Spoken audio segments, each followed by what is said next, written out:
Bom dia, boa tarde, boa noite, pessoal. Estamos aqui novamente para mais um podcast de formação continuada em educação especial e inclusiva. Eu sou Isaac, sou um homem branco, alto, tenho 1,87 m de altura, uso óculos, sou careca, tenho olhos claros, pele clara e estou usando uma blusa de gola polo cinza.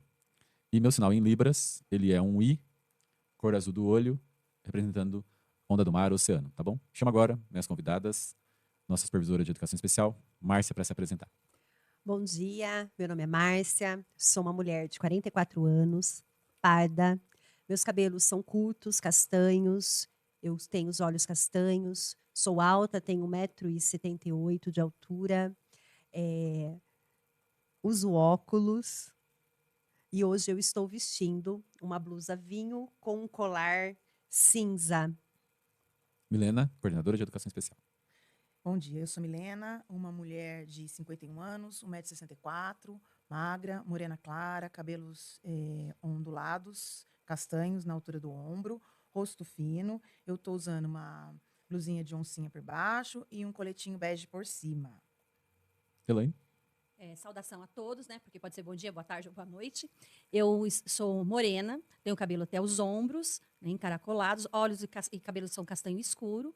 Né, estou usando uma blusinha por baixo, de alcinha azul clara, e por cima um sobretudo azul claro. Tá? Meu sinal em libras é esse aqui. Então, é uma formação fazendo parte do nosso território de saberes, articuladas com o nosso currículo municipal, da Secretaria Municipal de Educação, Ciência e Tecnologia. Seja bem-vindo, então, a mais um tema de educação especial e inclusiva. Nesse episódio de hoje, nós vamos tratar do Plano Educacional Individualizado, o PEI, tá bom? E aí nós vamos discorrer bastante aí alguns detalhes, o fluxo e mais. E a gente já quer agora, nesse momento, agradecer, nessa oportunidade, ao nosso prefeito, Zezé Gomes, à nossa secretária municipal de Educação, Ciência e Tecnologia, a professora Simone Locatelli. Vou colocar aí um podcast que ela esteve aqui, falando sobre a arte de se comunicar, você pode assistir também.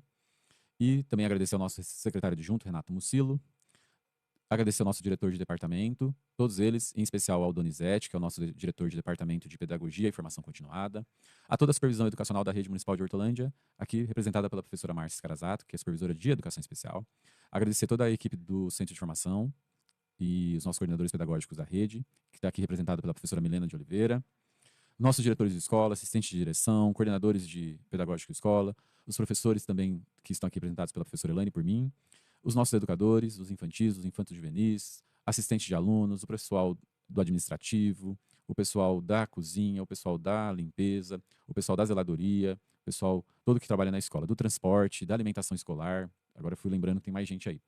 E toda a nossa equipe de apoio, tá bom? E todos os profissionais, então, da educação e toda a comunidade escolar, as famílias. Para hoje, está aqui, para esse segundo episódio sobre o PEI, supervisora de educação especial, coordenadora de educação especial inclusiva do município, professora de referência em deficiência visual e auditiva, e também faz parte da nossa equipe, que não está aqui, é a professora doutora Adriana Calef. Ela é uma professora que está trabalhando com as crianças que estão no Bolsa Creche e também com as professoras de educação especial das organizações da sociedade civil, que são as nossas OSCs.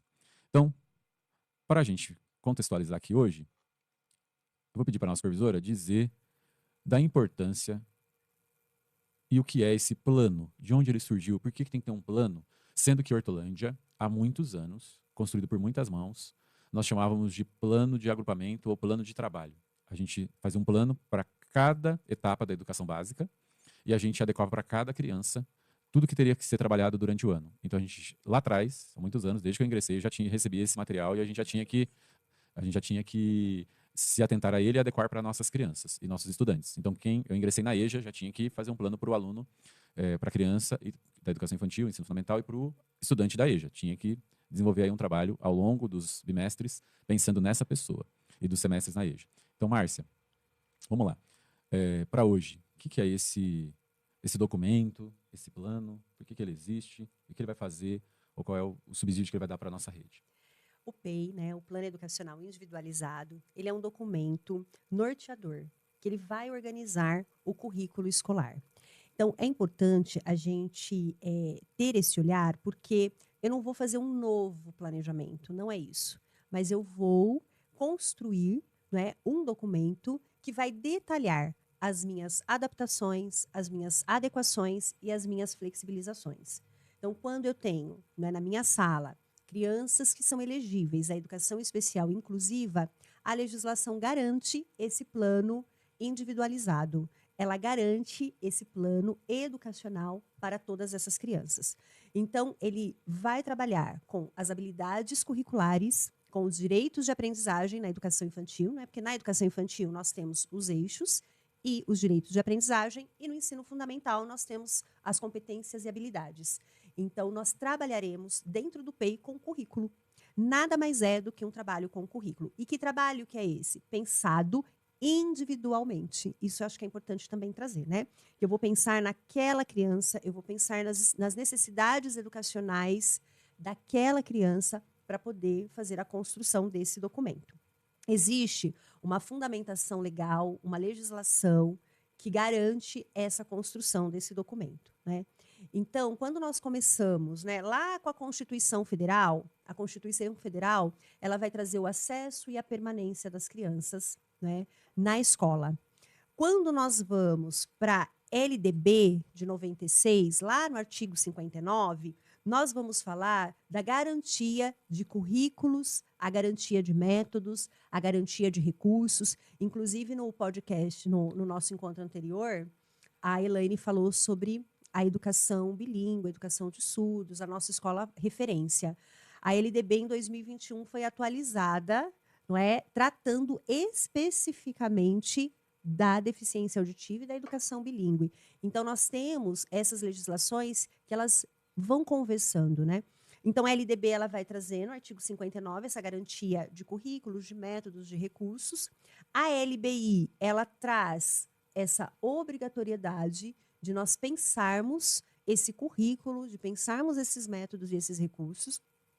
Aí, o parecer 50 de 2023 vai ao encontro da LBI e, recentemente, nós tivemos o decreto 12.686 de 2025, que foi atualizado, né, pelo decreto 12.773 de 2025, que também traz a construção desse plano, do plano educacional individualizado, né, como uma ferramenta de acesso, de permanência, de participação e de aprendizagem das nossas crianças. Elaine e Milena, veja se eu entendi certo, e Márcia.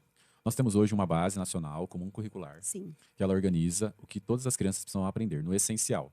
Aquilo são habilidades, objetivos de aprendizagem essenciais. As crianças têm que passar naquela faixa etária por aqueles conhecimentos que são ofertados pelo professor na sala de aula. Sim. Esse documento vem para garantir que isso seja ofertado e dizer a educação especial, ela não pode tornar todas as pessoas iguais e serem ofertadas do mesmo jeito, do mesmo modo, Exato. da mesma forma. É por isso que a gente pensa individualmente no aluno, na criança, estudante público da educação especial. Vocês concordam que é isso? Tem uma base, tem um currículo municipal, tem um currículo paulista, tem todos esses documentos que organizam a aprendizagem, né, o conhecimento que foi acumulado historicamente para ser transmitido para as pessoas. Ele está na mão das crianças, está na mão do professor, nesse caminho de interação e mediação. Mas, então, porque o professor está aqui assistindo, o educador está aqui assistindo, o agente está aqui assistindo, o gestor está aqui assistindo e fala, por que um documento específico para uma criança com deficiência auditiva? Por que um documento específico? Se ele está dentro da sala de aula, a gente está falando de inclusão e ele vai participar de todas as aprendizagens. Por que foi pensado nesse plano? Porque a forma como esse conhecimento vai chegar até ele, né? Ele é uma criança que ele tem uma necessidade específica de aprendizagem. Então, eu preciso garantir que esse conhecimento chegue até ele. Eu preciso de estratégias diferenciadas, eu preciso de recursos diferenciados. A criança está me mostrando que, dentro do contexto, ela ainda está precisando de um apoio a mais. Ela precisa de um olhar diferenciado, por isso que ele é individual. Então, esse documento ele vem para complementar, ele vem para subsidiar, ele vem para direcionar o meu olhar, sim, para a necessidade e potencialidade daquela criança. Também com relação à área da surdez, a gente precisa, com esse plano, eu tenho a garantia de que eu vou oferecer para aquela criança ou para aquele adolescente um meio de comunicação favorável a ele. Como ele pode, como que ele vai se comunicar? Ele está se comunicando de uma maneira que a gente possa compreender? Então, esse plano vai ajudar nisso. A professora está lá com todo o currículo dela planejado. Ah, mas ele não estou conseguindo chegar. Talvez essa barreira seja só a comunicação, ou talvez não. Então, é muito importante essa construção. Para o professor da sala de aula, isso é muito importante. Porque o professor, nós temos o professor lá do AE, ele dentro da especificidade, ele está lá na sala, ele sabe. Mas o professor não, o professor ele fica meio perdido. Então, na hora dessa construção, é importante até ter esse caminho, dessa conversa, né? Para ver se realmente, nós vamos trabalhar dessa maneira. Você concorda com isso? Porque você está mais afunilado ali com a criança. Então, é importante.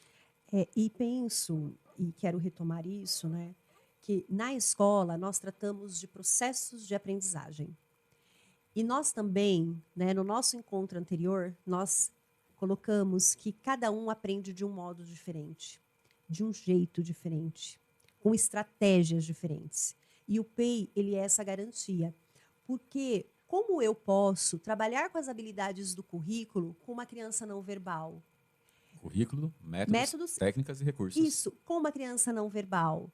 Né? Nós temos habilidades em que, lá no currículo, né, a criança ela consegue emitir um recado. Como que você olha para essa habilidade, que você vai trabalhar com todo mundo, mas você tem essa criança que não tem uma linguagem funcional dentro da sala de aula, mas ela tem o direito a um processo de aprendizagem. Um dos eixos das habilidades é a oralidade. Um dos eixos de língua portuguesa é a oralidade. Sim. Então, como eu trabalho oralidade com uma criança não verbal? Quando eu olho para o PEI, eu vou pensar nesta criança. Porque uma criança com linguagem não verbal, que não tem uma linguagem funcional, existem diversos modos de trabalho. Por exemplo, se ela precisa de comunicação alternativa, quais os caminhos eu tenho para trabalhar com o eixo de oralidade? Eu consigo planejar, eu consigo efetivamente olhar para as habilidades quando eu olho, enxergo e vou fazer um processo reflexivo desse aluno que eu tenho. Então, por isso que o PEI, ele vem perpassando uma fundamentação legal. Por isso que ele chega hoje para o professor da sala de aula, porque nós precisamos olhar para essas crianças. Um outro exemplo, eu tenho uma criança que eu não complemento, eu vou suplementar. Ela tem altas habilidades. O processo, né, as habilidades que eu tenho ali, por exemplo, em matemática, ela já superou. Como que eu organizo esse trabalho? Como que eu faço essa organização na escola? Como que eu vou adaptar, adequar, ajustar essas habilidades para essa criança que eu tenho? Eu tenho uma criança com dislexia, que ela tem trocas importantes. Como que eu organizo esse trabalho? Então, o PEI, ele vem nesse sentido de fazer com que a gente olhe para os nossos alunos e que, na verdade, a pedagogia, lá na didática, já nos dizia isso, né? A pedagogia na didática já nos fazia esse apontamento. Vamos ver se eu entendi algumas coisas assim. Por exemplo, a Márcia é professora concursada em educação básica, passou pela coordenação, assistente de direção, supervisão. Ponto. Okay. Aí, lá na sala de aula, quando você estava na sala de aula como professora, eu, Milena, o Elaine dizia, você precisa adaptar atividades para essa criança. O PEI hoje ele vem fazer qual o papel que antes a gente falava assim, professor, eu te ajudo, vamos adaptar e fazer. A gente faz um trabalho de educação especial pontual, de até 1h40 no atendimento educacional especializado. Colaborativo tem que olhar para todas as crianças. Por exemplo, na minha unidade escolar eu tenho 52 crianças manhã e tarde. Então, estudantes. Então, tem que ter um professor do colaborativo que faça todo esse olhar para todas essas crianças. Não dá conta de fazer atividades adaptadas todo o tempo, para todo o momento, 5 horas. Então, o PEI vem para sair somente dessas duas pessoas e colocar mais gente nessa construção, é isso? Ele vem para ser um plano educacional individualizado, que ele vem organizar metas, que ele vem definir estratégias. Isso. Ele vem trazer as estruturas, as adaptações.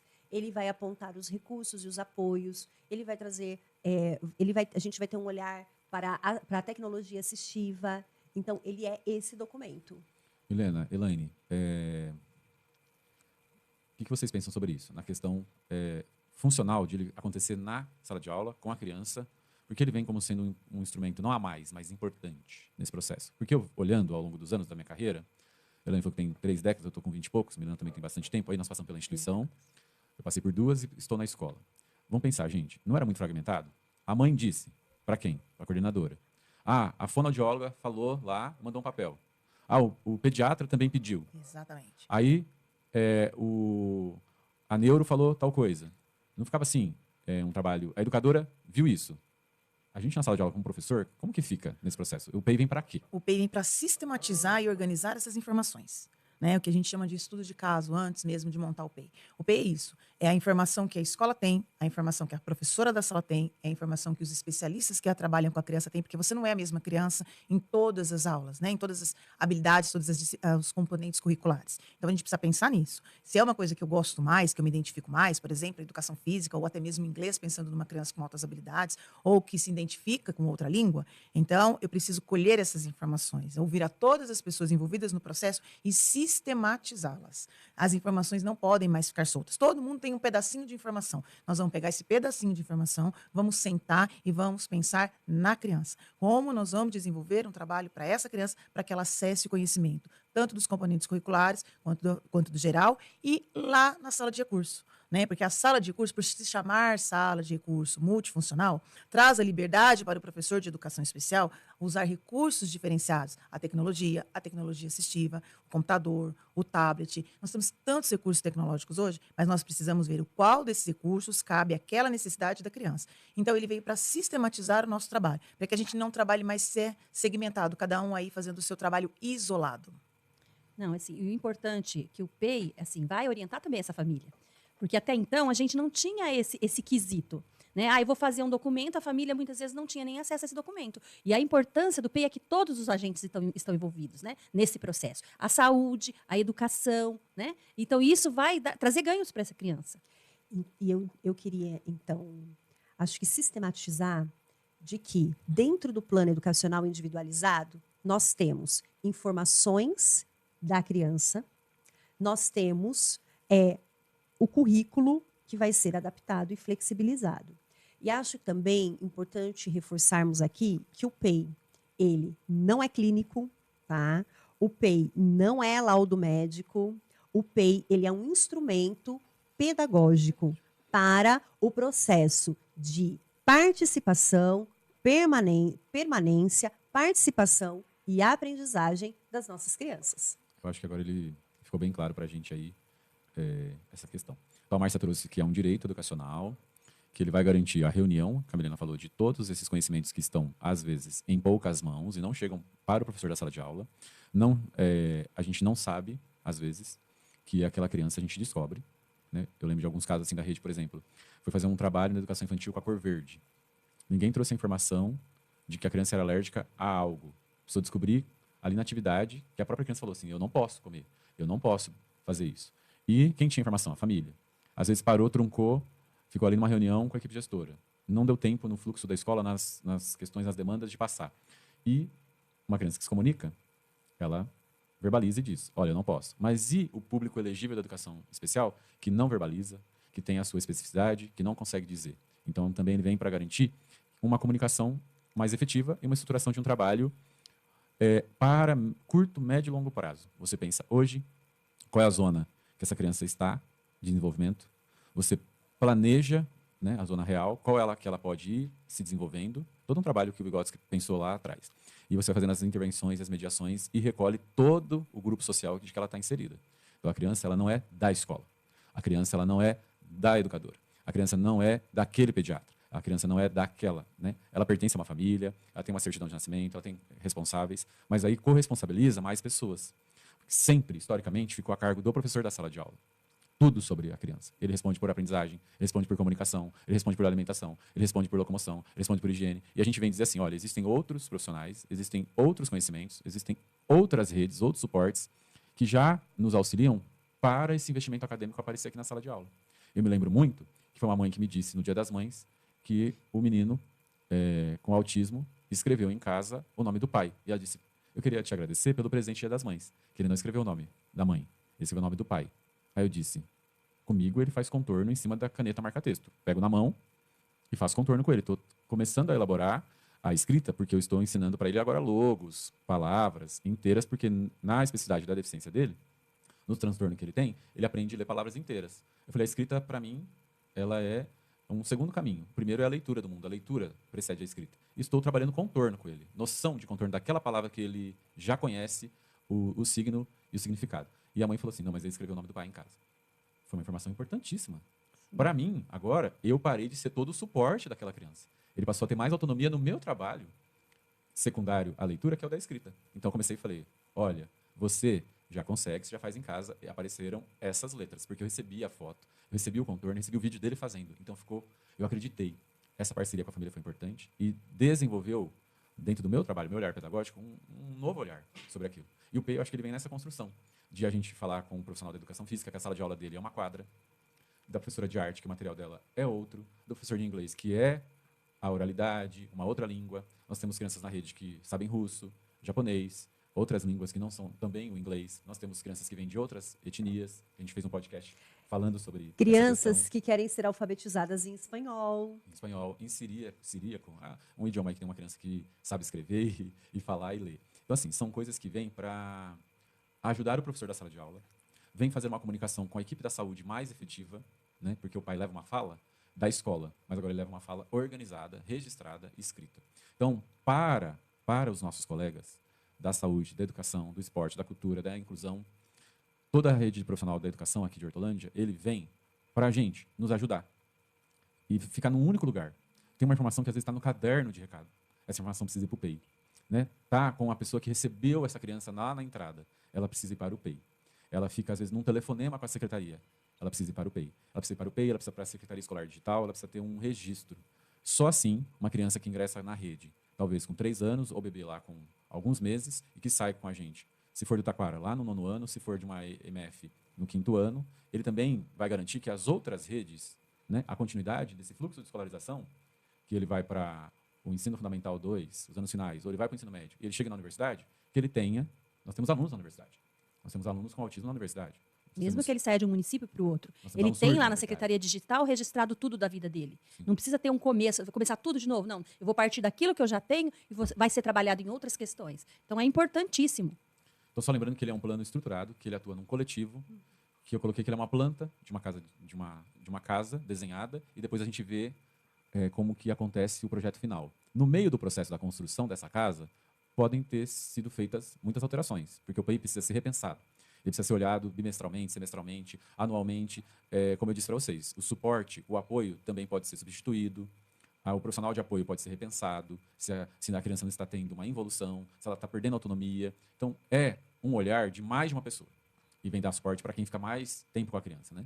Então, vem isso também. Eu acho que é interessante a gente pensar sobre isso e ajuda bastante a equipe gestora, as famílias, a saúde e tudo mais. Pode É falar. um documento flexível, né? Um documento que precisa ser revisado. O que está escrito ali, o que foi planejado hoje, nós temos uma meta ali. Ela pode ser atingida antes daquele prazo pré-estabelecido por nós, como nós precisamos prorrogar aquele prazo. Tudo vai depender do desenvolvimento da criança. Não é porque está ali que eu pretendo que ela alcance, que ela leve 2 meses para alcançar, que ela vai alcançar. As crianças, elas se desenvolvem ali, ó, num boom. A gente nem percebe, né? O tempo consome a criança. E a escola é um espaço vivo, né? A criança quer correr, quer explorar, quer conversar, ela aprende ali com os seus pares. Então, ela acontece de uma forma tal. A gente imagina assim, ela vai demorar aí um tempo para ela conhecer as letrinhas do nome, quais são as estratégias. E, de repente, ele é 1, 2 vezes, a criança está ali, escrevendo o nome dela, escrevendo o nome dos colegas. E esse registro, ele não precisa ser pela escrita tradicional que nós conhecemos, né? Ele pode ser através de letras móveis, ele pode ser através de massinha, ele pode ser através da comunicação alternativa e aumentativa, Fotos. ele pode ser através de fotos, pode ser Uso do através de computador, né? brincadeiras, Tem muitas crianças uso que do escrevem no computador. computador. Muitas vezes a gente identifica que a criança conhece a letra quando a gente faz uma brincadeira. Vamos pular no círculo que tem a letra A. E a criança pula dentro daquele círculo que tem a letra A. E a gente está esperando que essa criança vá para o modelo tradicional fazer a letra A. Então, esse olhar, essa sistematização, nós precisamos conhecer essa criança. Por isso que a gente faz uma avaliação. Né? E essa avaliação não é uma avaliação prova, não é uma avaliação escrita. É o estar junto ali da criança, vivenciar esse momento com a criança em todos os espaços da escola também. Porque, às vezes, ela não demonstra o seu conhecimento ali na sala de aula, mas demonstra na quadra. Não demonstra o seu conhecimento ali na aula de artes, mas demonstra na educação física. Porque cada um aprende de um jeito e demonstra esse seu. Nós ainda estamos muito enraizados no tradicional, né? Ali, na escrita tradicional ou numa atividade tradicional. E aí vem a sala de recursos para contribuir com isso, porque ali é o espaço da criança mostrar o seu conhecimento das mais diversas, variadas formas. Estou pensando também que o conselho de turma vai ganhar uma nova configuração, porque a gente vai ter um instrumento para um espaço coletivo, né? Pensar, eu digo sempre assim para a minha equipe, pessoal, esta criança é da escola, todo mundo precisa saber sobre ela. Então a gente faz uma reunião no começo do ano que a gente apresenta todas as crianças e as suas especificidades e geralmente eu gosto mais de apresentar as potencialidades, porque elas podem vir a ganhar se a gente olhar para isso. Mas todo mundo tem que saber quem trabalha num espaço, por exemplo, nas escolas de Hortolândia tem cantina. A pessoa precisa saber que lá tem crianças que são alérgicas a glúten, a lactose. Né? Então ela precisa saber que ela não pode ofertar aquilo. Está ofertado a todas as outras, a pessoa da alimentação escolar precisa saber. Então já vem lá do nosso departamento de alimentação escolar para as cozinheiras essa questão. Antes, me parecia que a escola, quando ela universalizou o acesso a todas as crianças, que todas são crianças, todos são estudantes. E vamos oferecer tudo a todos. Isso é uma escola para todos. A nomenclatura escola para todos, ela ficou assim, vamos garantir o acesso e vamos colocar todo mundo dentro da escola. Mas não é bem isso. A escola para todos, ela também é de cada um. Tem que olhar para cada um nesse formato. Exatamente. E acho interessante, né, seguindo nessa perspectiva, é que o plano educacional de aprendizagem, ele traz esse olhar. É para todos, mas é de cada um. Porque a gente tem uma tendência a querer normalizar tudo, né? Então, quando a gente pensa em educação especial, a gente tem uma tendência a uma normalização, né? A dizer, não é. Cada criança, ela tem uma necessidade educacional específica e a gente precisa olhar, né, para esta necessidade. Com qualidade, né? Com qualidade. Eu fui uma criança que eu tive dificuldade de aprendizagem. Eu escrevia letra espelhada e eu apanhava porque eu fazia letra espelhada. Então, eu tive Denúncia ao vivo. Eu tive muita dificuldade com matemática. Então, foi um processo para eu poder aprender. Tanto é que eu gosto muito mais da escrita e da leitura do que da matemática. Eu tinha uma necessidade educacional, eu tinha uma necessidade de aprendizagem. Não é? Eu lembro que no 7º ano, um professor de matemática, depois de 10 vezes ele tentar me explicar um exercício, ele pediu para um colega para ver se eu conseguiria atender. E eu estou trazendo esse exemplo pessoal, porque isso acontece nas nossas salas de aula. Então, essa tendência à normalização, ela é muito grande. Então, quando eu penso na minha prática pedagógica, quando eu penso no planejamento, quando eu olho para aquilo que eu vou ensinar, é tão importante eu me perguntar como o meu aluno aprende, né? Como que a minha criança, como que o meu estudante, ele aprende? Quais são esses processos de aprendizagem? Para eu também me perguntar como eu ensino. Por isso que o PEI, ele é fundamental. Eu tenho uma criança que não tem linguagem funcional. Como que eu ensino? Como que ela vai aprender, né, essa comunicação? Como que vai se desenvolver essa oralidade? Mas também como eu ensino isso? E também, Márcia, pensando aqui, que ele vem para corresponsabilizar mais pessoas e também para ouvir mais pessoas. Então, Sim. por exemplo, se eu estou aqui na função de educador ou de profissional de apoio dessa criança, um cuidador, eu passo agora a ser ouvido, ok? E também passo a ser mais responsável pela minha atuação junto com essa criança. Porque eu vou, em algum momento, dizer o que faço, como faço, porque sou importante nesse cenário, então eu fico mais responsável pela minha atuação e também me sinto mais acolhido e ouvido. Olha, agora eu não sou só uma pessoa que está aqui terceirizada para um serviço. Eu não sou terceiro na escola, eu sou também parte do desenvolvimento dessa pessoa. Vamos participar junto agora de um momento que eu quero que a gente projete ali a estrutura e a composição do PEI, para começar a esclarecer melhor, didaticamente, para o professor, para todo o profissional da escola, como a gente começa. Então, ali, primeiramente, a gente começa com a identificação do estudante. São aqueles dados escolares, aqueles dados pessoais, toda aquela questão que é comum. Cuidado, né, Márcia? Que a gente tem a Lei Geral de Proteção de Dados. Sim. Então, ali a gente coloca principalmente os dados essenciais, porque o documento pedagógico ele não pode ficar no carro do professor, ele não pode ser retirado por qualquer pessoa sem prévia autorização, tem que ter registro dessa saída, e ele é um documento que contém informações muito, muito sigilosas e pessoais. Então, assim, a gente não coloca ali que a pessoa tem HIV, são informações que a família nem precisa informar a escola. Mas a gente quer, assim, a gente precisa de ter o nome, qual é a turma, o período que ele estuda. Isso. Quem são os professores Os que atuam professores. com ele, né? Quem são os professores que estão ali na sala regular, né? Quem é o professor de inglês, de arte, de educação física? Quem é esse professor da sala referência? Né? Quais são? Então, essa identificação ela é importante da criança. E junto com a identificação, nós vamos ter ali um breve resumo do estudo de caso, que depois a gente vai explicar um pouquinho mais para frente. Por que é um breve resumo? Porque o estudo de caso ele é composto e ele nasce de muitos instrumentos, né? Então é um breve relato dessa criança, né? Posso dar um spoiler? Nosso terceiro episódio é sobre desenho universal de aprendizagem e o quarto episódio são estudos de caso. Na prática, vamos trazer práticas de estudos de caso da rede nas deficiências aí que a gente tem, deficiência visual, auditiva, nas etapas da educação infantil, ensino fundamental, na EJA, nos anos finais do ensino fundamental. Então, a gente vai trabalhar com autismo, deficiência intelectual. Acho que vai ajudar vocês aí.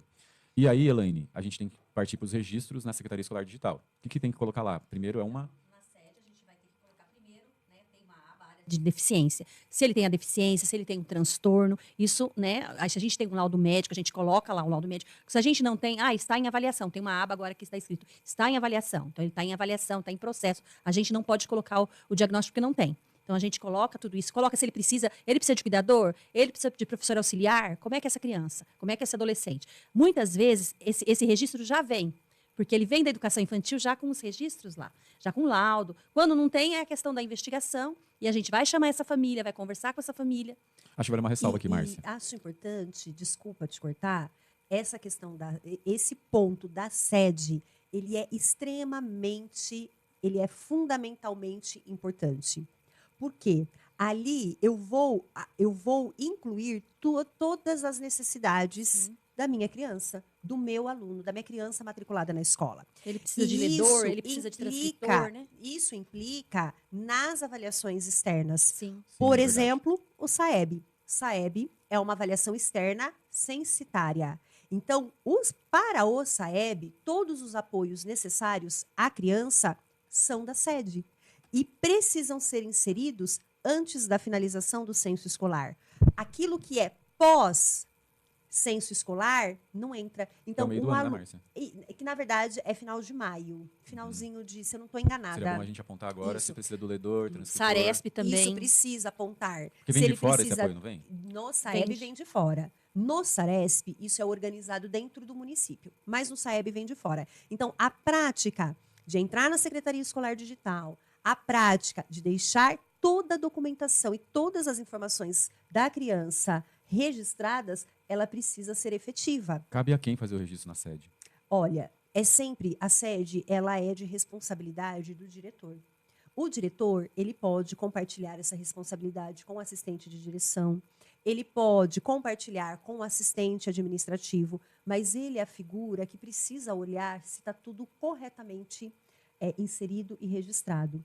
Então, quando por exemplo, eu tenho uma criança que precisa de ledor e eu vou ter uma avaliação externa como o SAEB, se isso não estiver indicado na sede, a criança não vai ter. Milena, quem que diz, Elaine, que a criança precisa de ledor, transcritor, nesses profissionais que estão na escola? Quem diz quais os apoios, os O recursos? professor de educação especial. Ele é fundamental nesse momento de avaliação para ver, porque ele tem esse conhecimento mais específico. Ele aí vai indicar. Eu preciso de um optometrista, talvez, para indicar só a fonte. Né, ou um oftalmologista para indicar essa fonte. Porque assim, a gente faz toda a avaliação. E aí, ele precisa de um tamanho de fonte 20, 24, 12. Então, aí vem no receituário médico, vem para a gente isso. Mas é de fundamental importância o professor de educação especial nesse sentido, porque ele vai dar o norte ali. Olha, para o professor também. A gente está falando de colocar isso na sede, mas a gente também tem que pensar nisso enquanto sala de aula. Porque o professor lá da sala de aula, muitas vezes, ele não tem esse conhecimento. A criança chega o material muito próximo, ele não sabe como fazer. Ele tem que, sim, recorrer ao professor de educação especial. Milena, então eu estou vendo que é importante uma entrevista com essas famílias. Exatamente. Que a gente chama, né, assim, a gente começa a organizar o estudo de caso, que é a observação do professor, né, da sala de aula, o professor ali que está com a criança todo dia, ele começa ali uma observação, aí ele vem trocando uma ideia, conversando com a equipe gestora da escola, procura o professor de educação especial, o professor de educação especial faz uma avaliação, né, que não necessariamente tem que ser aquela avaliação escrita, aquela prova escrita que a gente espera tanto. Na educação infantil, a gente elenca alguns objetivos de aprendizagem, a gente elenca o marco do desenvolvimento, então a gente observa ali, e ali a gente já começa a fazer um trabalho de observação dessa criança para ver se ela apresenta algum atraso. No fundamental, nós já temos uma avaliação pedagógica inicial, que a gente chama, que é um instrumento mais formal. Feito pelos professores de educação especial. Feito pelos professores de educação especial. Né? Então, a gente começa ali a avaliar essa criança, essa necessidade dessa criança, se ela tem algum atraso, se ela não tem, se é só um momento. Início do ano é muito comum, né? A criança chegar ali, até principalmente quando ela vem da educação infantil para o fundamental, né? Quando ela transita de um segmento para o outro. Então, até ela chegar naquela escola, conhecer aquele lugar, conhecer as pessoas, qual é a proposta da educação infantil, qual é a proposta do fundamental, eles precisam estar ali conversados. Então, o professor de educação especial, ele é sempre a nossa referência ali na escola. Ele vai observar essa criança, identificando ali as necessidades específicas de aprendizagem da criança, as necessidades de desenvolvimento e aí a necessidade de encaminhamento ou não. Né? Às vezes a gente precisa encaminhar essa criança para o profissional da saúde, que é a nossa porta de entrada é o UBS, e às vezes a gente precisa fazer alguns ajustes ali mesmo na escola, né? Trazer essa criança para sentar mais perto, trazer essa criança que ainda se isola para a roda de conversa, né? A estar junto ali no parque, subir ali no parque, brincar ali na caixa de areia, sentar junto com a criança na hora da alimentação. Vamos ali, ó, aquela criança está se alimentando, ainda não acostumou com a comida da escola, vamos sentar perto, vamos se oferecer, vou comer junto com essa criança, para ela ter confiança naquilo que eu estou comendo, né? Para ela ver assim, ó, tem algum adulto ali comendo, eu posso realmente confiar nessa comida, eu posso realmente confiar nessa pessoa, esse vínculo. A gente Só precisa lembrando construir que um a vínculo. gente, há muitos anos, e a gente atualiza, a gente também tem um protocolo de encaminhamento para o OBS, tá? Ele tem sinais de alerta para autismo, deficiência auditiva, deficiência visual, deficiência intelectual, transtornos específicos de aprendizagem. Então, ele foi construído e ele é quali quantitativo. O professor pode escrever algo e ele assinala muitas das questões que já estão postas ali na observação. O que mais? Vamos indo para o finalmente. Fez a entrevista, ouve todos os profissionais. O professor de educação especial ele é um articulador de tudo isso, né?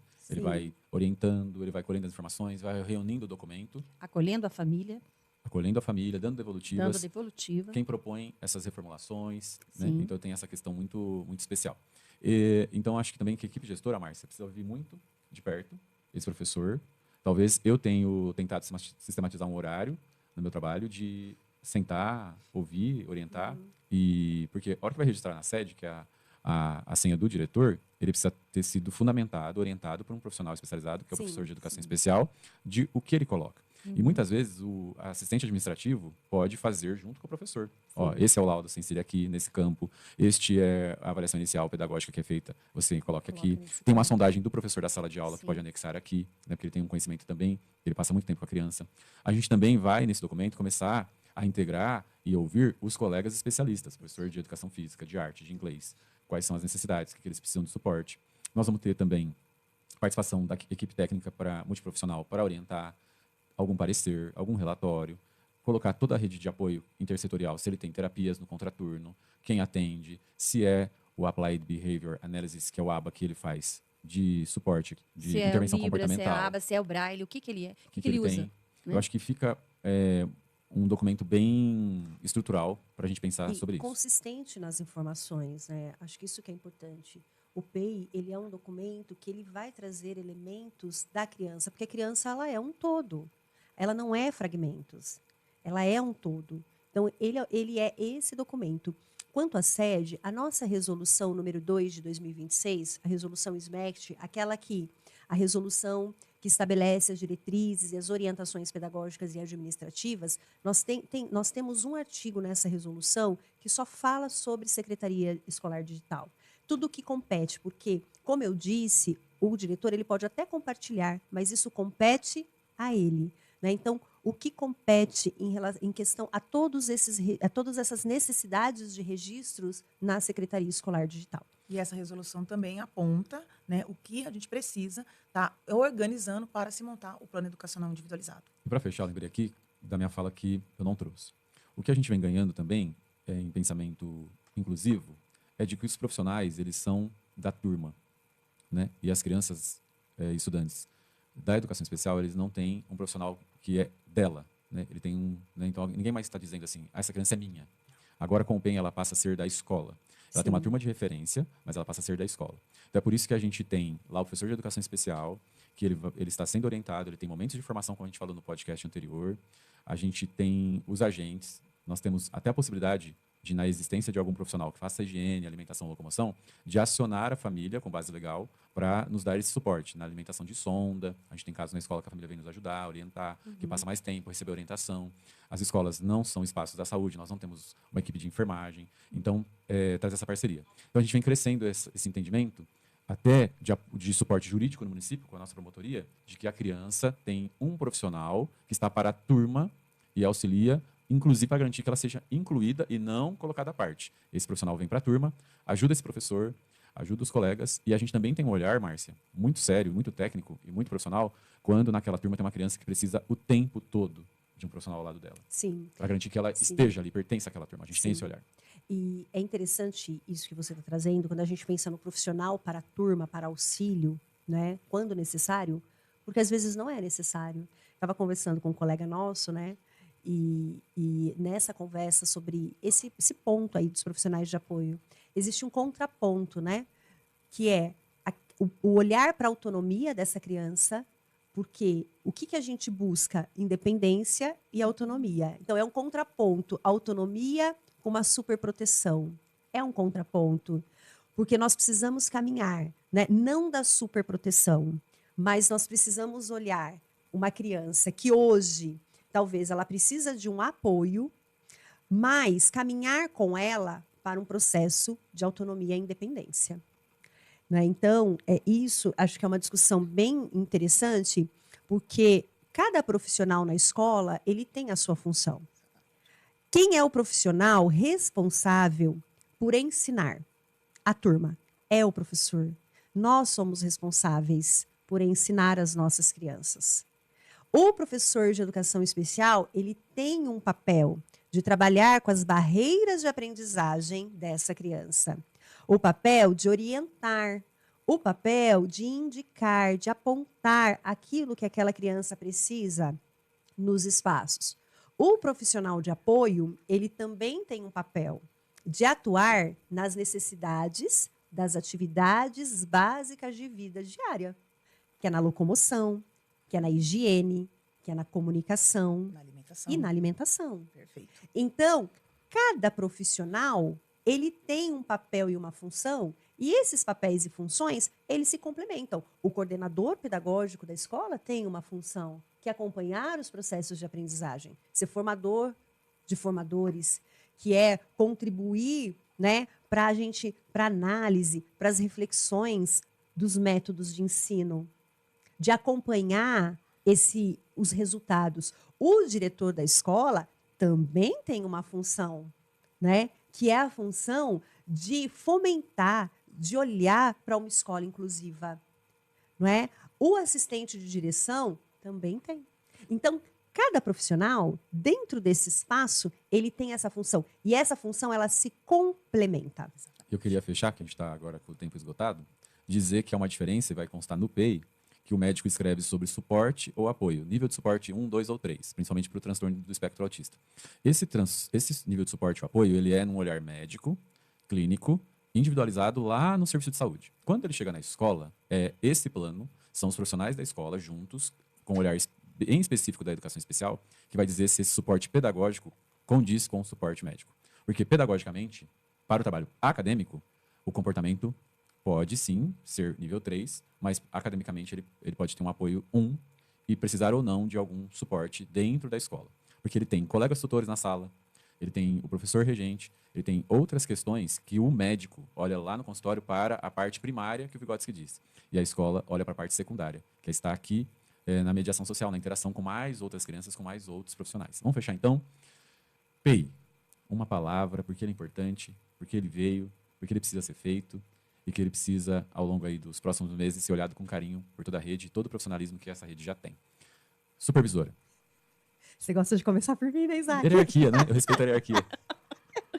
Olha, e como eu disse, né, o PEI, ele é um instrumento pedagógico e ele é um instrumento que vai nortear os processos de aprendizagem na escola. Por isso, ele é tão importante. Ele é um instrumento teórico, ético e legal. Perfeito. Coordenadora de Educação Especial, Milena.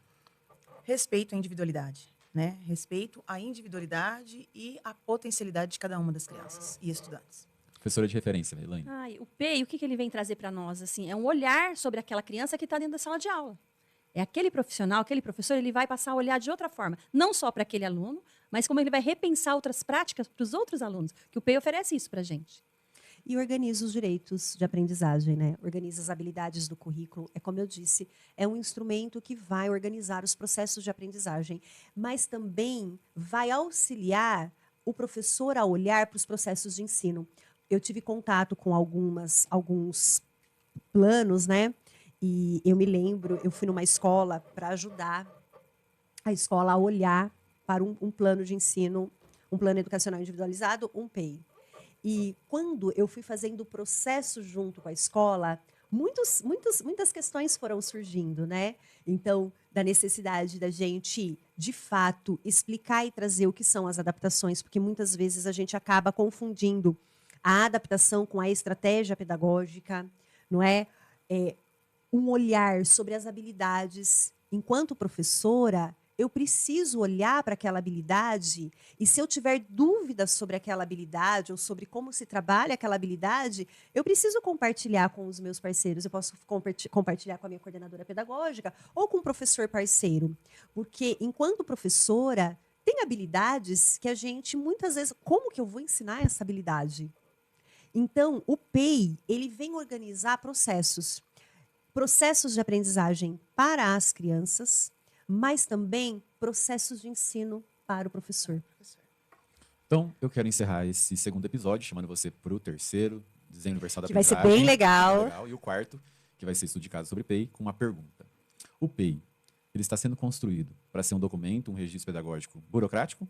Ou ele vem, para esse momento histórico e para as próximas gerações, ser um instrumento de inovação e transformação pedagógica dentro da escola? Fica a pergunta para você. Tchau, muito obrigado. A gente espera aí no próximo episódio.